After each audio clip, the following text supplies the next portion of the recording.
Oi pessoal, tudo bem? Como é que vocês estão? Espero que estejam bem e também estejam preparados para a nossa segunda aula de Sociologia Online.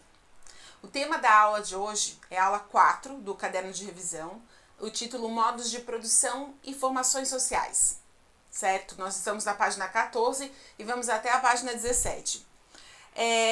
Para começar essa discussão, é importante aqui colocar vocês a par de que esses conceitos que nós vamos trabalhar, inclusive o título dessa aula, são conceitos criados e desenvolvidos pelo Karl Marx. Então nós vamos agora aprofundar uma discussão no campo da economia política, e praticamente tudo que a gente vai estudar nessa e na próxima aula são conceitos que saíram do livro Capital, ou até do Manifesto Comunista, ou Ideologia Alemã, que o Engels vai escrever, mas são conceitos marxistas. Por que isso é importante vocês entenderem e terem isso em mente? Porque é uma forma de enxergar a economia, tá? Não é a única e exclusiva. Inclusive, depois eu vou colocar em PDF um livro, um PDF do 6 lições do Mises, que para quem se interessa, eu acho que realmente vale a pena olhar um autor que é um economista de formação e crítico, não a todos os conceitos que o Marx propõe, mas a alguns deles, para a gente ter um balanço, né? Porque, querendo ou não, Marx escreveu lá no século XIX, e era uma sociedade completamente diferente da nossa hoje. Então vale a pena conhecer o Mises, Hayek, o Rothbard, o Hoppe, que são pensadores, economistas, filósofos que vão analisar o capitalismo também dentro de uma outra ótica. Então, o primeiro passo para entender o que o Marx propõe na análise econômica, a gente tem que entender, a gente tem que pontuar dois conceitos: o conceito de trabalho e, consequentemente, o conceito de economia. Lá no livro Capital, o Marx vai dizer vai definir o que é trabalho para ele. Para ele, o trabalho é um processo em que o homem, na sua relação com a natureza, transforma a natureza. Ele regula, ele controla a natureza para o seu benefício.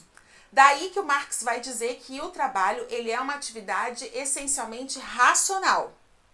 E é uma atividade que envolve um processo contínuo de transformação do meio. Por isso que uma das características do trabalho para o Marx é a própria criatividade e a necessidade de aprender, porque você só consegue transformar a natureza usando sua criatividade e também aprendendo a lidar com aquilo que está diante de você. Dentro dessa discussão sobre o trabalho, o Marx propõe então, analisando a história, né, porque tanto que o que a gente viu na aula passada, a teoria dele, o materialismo histórico, é histórico justamente porque vai analisar a história, o que aconteceu antes de ele produzir os livros dele. Ele vai chegar à conclusão que existiram duas formas de divisão de trabalho. A primeira é a divisão sexual de trabalho, que é quando, vocês já estudaram isso diversas vezes, na pré-história a mulher se dedica à colheita e o homem se dedica à caça. Seria essa a primeira forma de divisão de trabalho.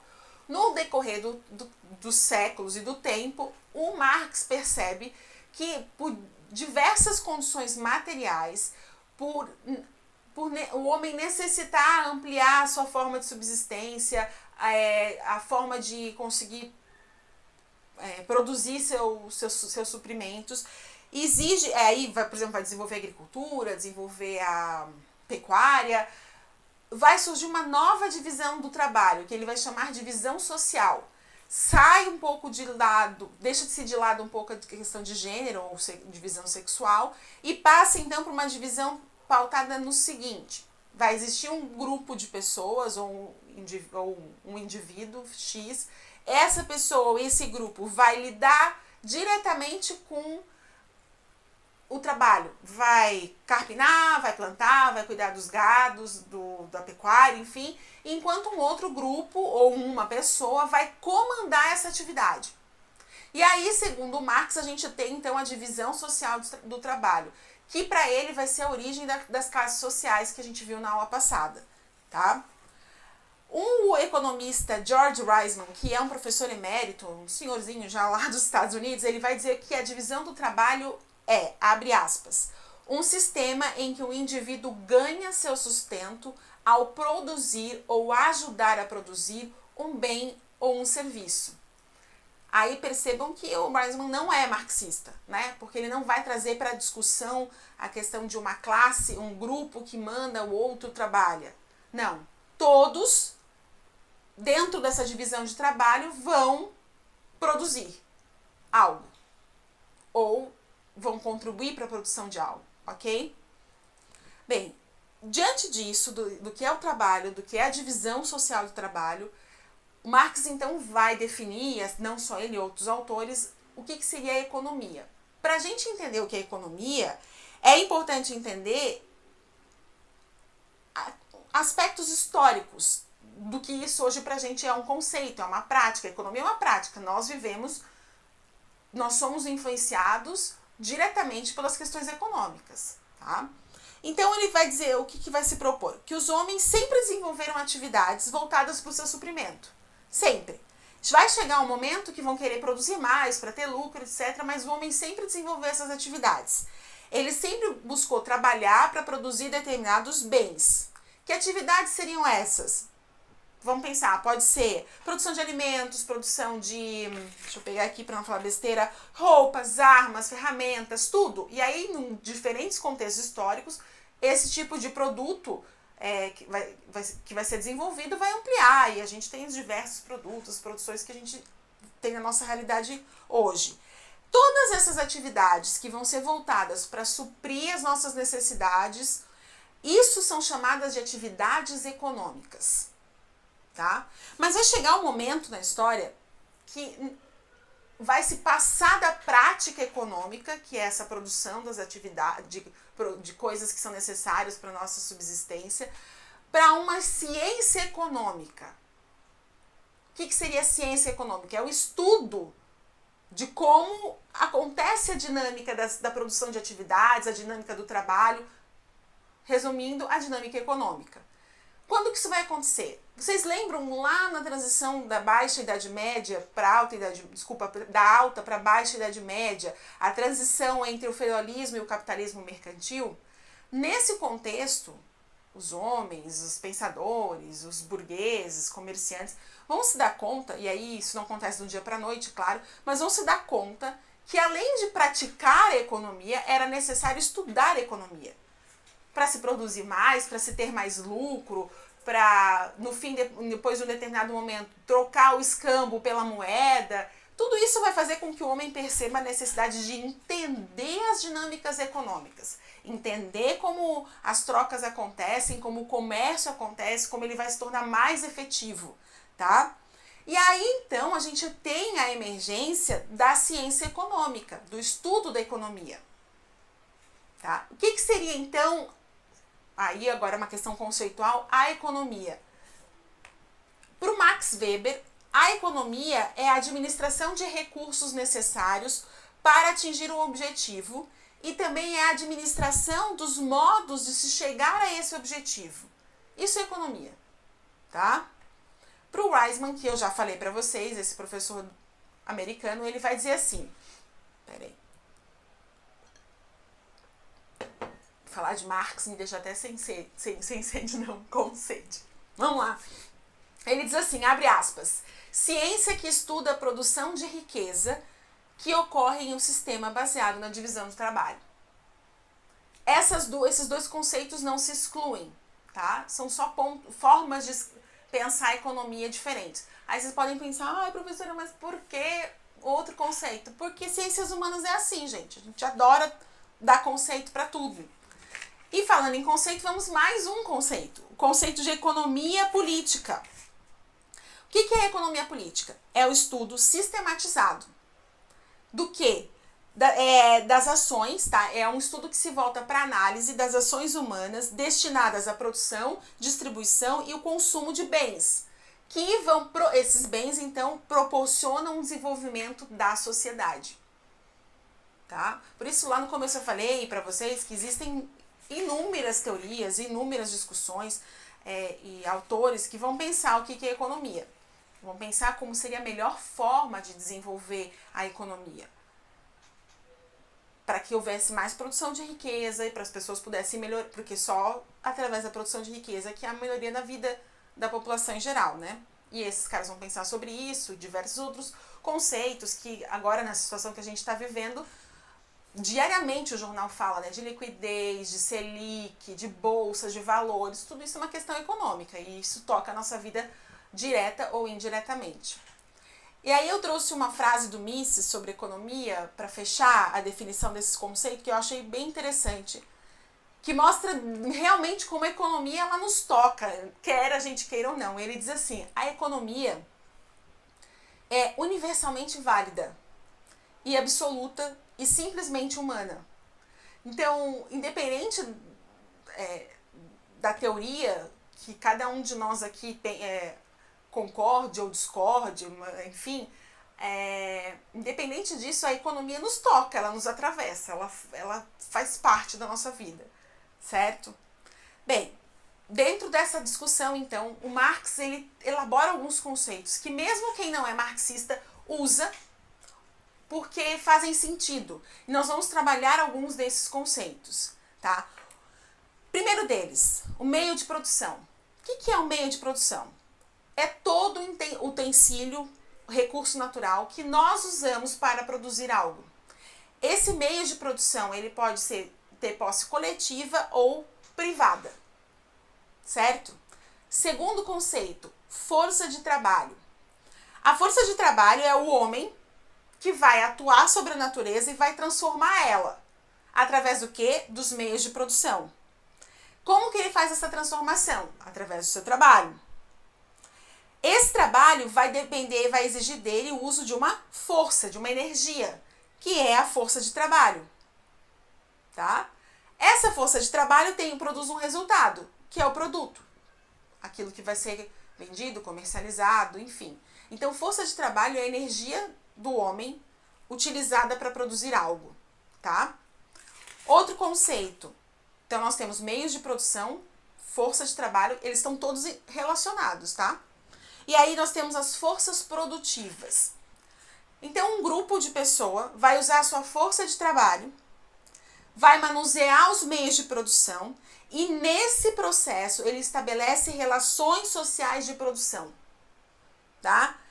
O que é isso? O que são essas relações sociais de produção? São as formas como os seres humanos desenvolvem as suas relações no trabalho.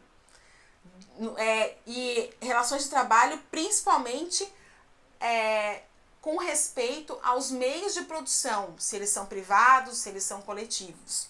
Tá? Então, as forças produtivas elas são uma combinação de diversos elementos que estão envolvidos no trabalho. Quais são esses elementos? A energia humana, a terra, as máquinas. Esses elementos eles são então aplicados numa relação de produção. Então, esses elementos externos e a própria energia humana é aplicada para produzir algo. E isso é então o que o Marx vai chamar de forças produtivas. Aí o Marx vai dizer que, pegando lá a questão dos meios de produção, a força de trabalho, as forças produtivas, ao longo da história os homens vão fazer isso de diferentes formas, eles vão se organizar de diferentes formas para sobreviver e para se desenvolver. Por exemplo, o escravismo na Roma Antiga, na Grécia Antiga, o feudalismo na Idade Média e o capitalismo atualmente são formas que o homem encontrou para se organizar economicamente, para se desenvolver economicamente.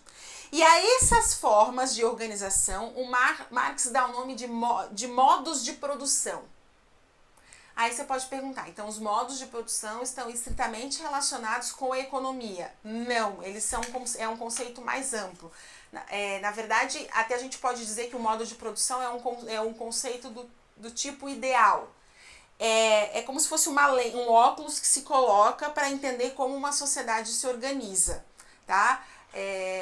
E aí o Marx vai usar o modos de produção para analisar diversas sociedades e perceber aquilo que elas têm em comum, tá? Não se restringe à economia, não se restringe. Guardem isso. O modo de produção inclui todas as áreas da sociedade, compõe tudo o que é a sociedade. Por quê? Porque o Marx vai dizer que o modo de produção, o modo que uma sociedade se organiza, determina todas as áreas dessa sociedade. Porque ele vai trazer, então, mais 2 outros conceitos, que é o conceito de infraestrutura e de superestrutura. Para ele, toda a sociedade é calcada numa infraestrutura que tem como base a economia. Então, a base econômica é determinante para como a sociedade vai se construir e vai se organizar, ok? Mas existe também uma superestrutura. Essa superestrutura, ela envolve o quê? Que ele vai chamar isso de espaço social e vai envolver os sistemas educacionais, jurídicos, as concepções religiosas, as concepções políticas, filosóficas, a arte, os códigos morais. Tudo isso faz parte da superestrutura, que para ele nada mais é do que um reflexo da infraestrutura, tá? A infraestrutura, ela é essa base econômica que é marcada pela luta de classes, que a gente falou na aula passada. Essa luta de classes, ela se reflete na superestrutura. A forma que os códigos morais, a ideologia, a organização da educação, tudo isso vai refletir para Marx as lutas de classe que se iniciam na base econômica, certo? Eu queria ler para vocês, e aí vou mostrar na tela porque é um texto uma frase um pouco mais longa, que explica muito bem por que para Marx a infraestrutura, que é a base econômica, é essencial para entender qualquer sociedade. Ele vai dizer o seguinte: na produção social de sua vida, os homens estabelecem relações necessárias e independentes da sua vontade. Relações de produção que correspondem a uma determinada fase do desenvolvimento de suas forças produtivas. Então, abre aqui um parênteses, todos os homens de qualquer lugar do mundo, segundo Marx, eles são construídos e se constroem a partir das relações de produção, tá? Continuando, o conjunto dessas relações de produção constitui a estrutura econômica da sociedade.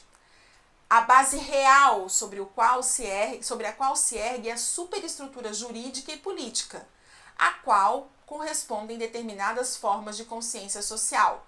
Ou seja, a superestrutura jurídica e política, ela é correspondente ao que acontece na base econômica, nas lutas de classe, tá? Porque o que o Marx vai dizer é que todo o aparato jurídico, social, educacional, ideológico, vai refletir o interesse de uma classe, claro, no caso, o interesse da classe dominante. Continuando e para finalizar, ele diz assim: o modo de produção da vida material determina o caráter geral do processo da vida social, política e espiritual. Como eu disse já desde a aula passada, o material, as mudanças aqui nas relações de trabalho, na divisão social de trabalho, na economia, faz com que todo o resto mude, todo o resto seja determinado por isso. Tá? Então, assim, nada na vida social, social, política e espiritual escaparia das relações econômicas. Porque isso, em essência, para o Marx, define o que é o indivíduo, define como o indivíduo pensa, define como o indivíduo se enxerga, daí a ideia de consciência. Compreenderam? Alguns teóricos até vão dizer assim, mas Marx é muito economicista, né? Ele vai encerrar o mundo todo na questão da economia. Mas ele diz que não, justamente porque ele vai mostrar que a luta de classes ela se transfere para todas as áreas da sociedade. Ok? Para fechar, dentro de toda essa questão do modo de produção, existe algo muito importante para o Marx, que é a ideologia. Que ele vai dizer que os grupos sociais, as classes dominantes, vão de toda forma querer construir formas de pensamento, maneiras de ser, que perpetuem o lugar deles na sociedade. Então, a ideologia é uma outra prática essencial dentro dessa lógica capitalista que o Marx vai analisar. E como a gente aprenderia essa ideologia? Através da nossa socialização desde a infância. E ele vai dizer que o homem aprende a pensar de determinada forma, a ver o mundo de determinada forma. Ok? Compreenderam esses conceitos?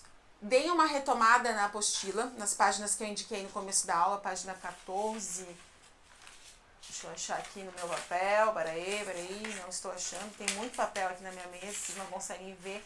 Página 14 a página 17. E quem tiver a apostila do segundo ano, a apostila... Não é a do segundo ano. A do primeiro ano do ensino médio, a apostila 2 de Sociologia, essa discussão ali também tá bem explicadinha e mastigadinha para vocês. Tá bom, pessoal? Se tiverem qualquer dúvida, me perguntem.